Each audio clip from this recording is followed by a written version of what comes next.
And for more on the Niners, we bring in the expert, Cam Inman, right off the top. We're a week in. Early reactions, observations from training camp. I would love just to skip to December. I mean, this is the weird. I'm going into my 25th year covering this team, and it's like we've gotten so close to covering a Super Bowl winning team, right? And it's like, okay, they've lost their second Super Bowl in the last 5 years, and it's just like, let's get on with it because it's the same cast. We know who's on this team. We know what the expectations are. And training camp is just kind of, it really doesn't start until the pads come on and when guys are really allowed to hit each other. Well, when the pads come on, we know Trent Williams, Brandon Ayuk, at this point, won't be on the field participating in that. How concerned are you the fact that they're holding out and, well, one's holding in, but they don't have their money yet? I can see it from both sides here, and if it doesn't happen the next couple days, if it doesn't happen the next couple weeks, it's got to get done by September 9th, right? That's the season opener. I fully expect both of these guys to be on the team. I expect both of them to get paid. I expect Trent Williams to get paid. Like, he's going to get paid. It's just a matter of how they restructure the contract so that he becomes back in the stratosphere of being the highest paid offensive tackle. Ayuk's a little bit more tricky, all right, because obviously, he wants to get paid at this top of the market rate that's going, like all the wide receiver salaries have skyrocketed. But there's still a few guys that got to get paid. CeeDee Lamb's got to get paid. Jamar Chase got to get paid.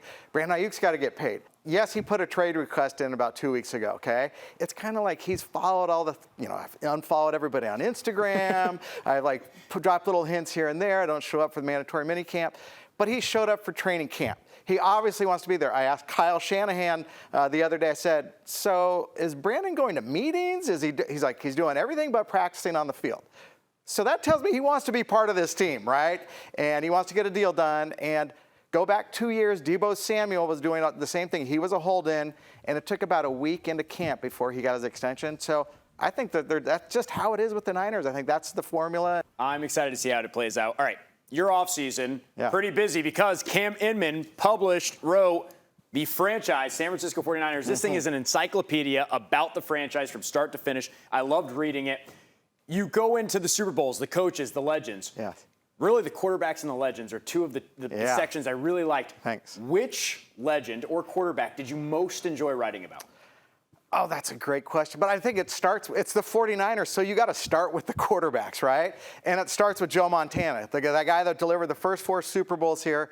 And what this book does, this is my 25th year covering the 49ers. And so I kind of take you through what you need to know. And from my perspective of what I've gleaned from talking to people one-on-one, a lot of just interviews I've kept over the years. So like, for instance, the Joe Montana chapter that we start with, when they were doing the 25th anniversary of Montana getting drafted, so this is about 20 years ago, right? Bill Walsh was still around, so I sat down for a one-on-one with Bill and just found out how Bill went about getting Joe. And then I got Joe on the phone, and Joe, what was it like on draft day? It's like, there's no draft day party and internet hype, social media hype. He was, at the Kettle, the restaurant in Manhattan Beach.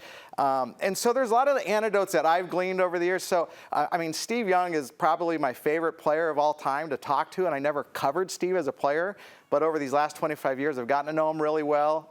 I have about 10 legends I write about with the Ronnie Lotz, Walsh, Eddie D, other Hall of Famers.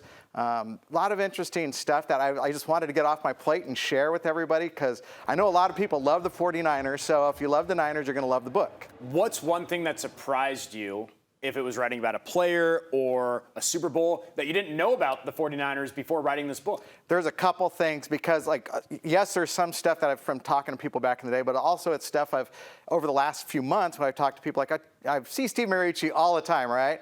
And I said, Mooch, give me give me something about your 49er tenure. And he's like, remember that playoff win over the Giants at Candlestick? It was a big, huge comeback. And he goes, that locker room was crazy. Everybody was celebrating, hooting and hollering. He goes, Cam, that was the last time I was in the Candlestick locker room.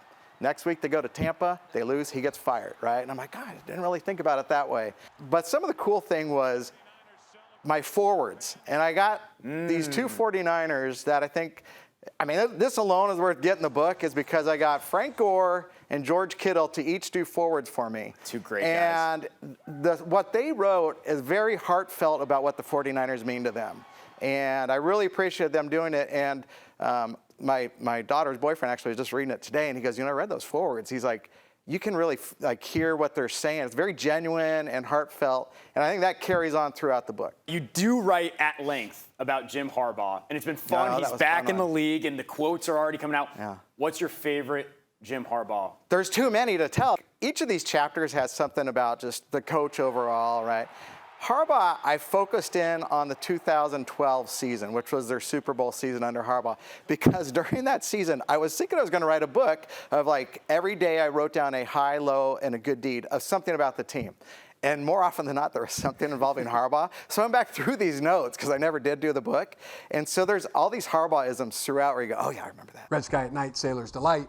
Red sky in morning, sailors take a warning. Gobble, gobble, gobble turkey from Jive Turkey Gobblers, you know? Happier than a pig in slop. He was the most challenging coach we had to cover because he made you a better reporter. You couldn't ask lazy questions. You couldn't necessarily ask about like players' injuries or scheme. So you learned how to gain insight from a coach that you normally wouldn't. And so now that you have Kyle Shanahan, Kyle's very transparent. He is a guy that understands it and gets it and will give you some explanation. But Harbaugh was absolutely unique. That's, you know, I don't even remember this, but after the Super Bowl, you asked me for a prediction this past Super Bowl. I do remember this. And who did I predict? You have the Chargers and the Niners in there. Yes, because it's Jim Harbaugh going to be facing his old team, the 49ers, in the Super Bowl in New Orleans, which is where they lost their first Super Bowl under a Jim Harbaugh. I love it. Yeah. Where can everybody read this? Where can they get the book? They're flying off the shelves, but they're not even on the shelves yet. You can pre-order right now on Barnes & Noble, Amazon. Triumph Books is the publisher. It officially comes out September 24th. Like as the season's going,